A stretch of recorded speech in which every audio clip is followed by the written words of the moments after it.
শ্রাবণ, আমি তো বেবির কোনো মুভমেন্টের পাচ্ছি না।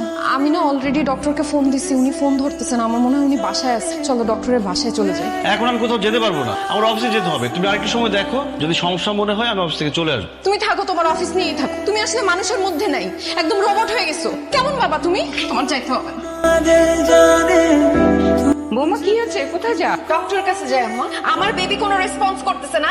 আপনাদের ছেলের কোনো কিছুতে যায় আসে না। সে অফিসে যাবে। এই শ্রাবণ, কি বাবা?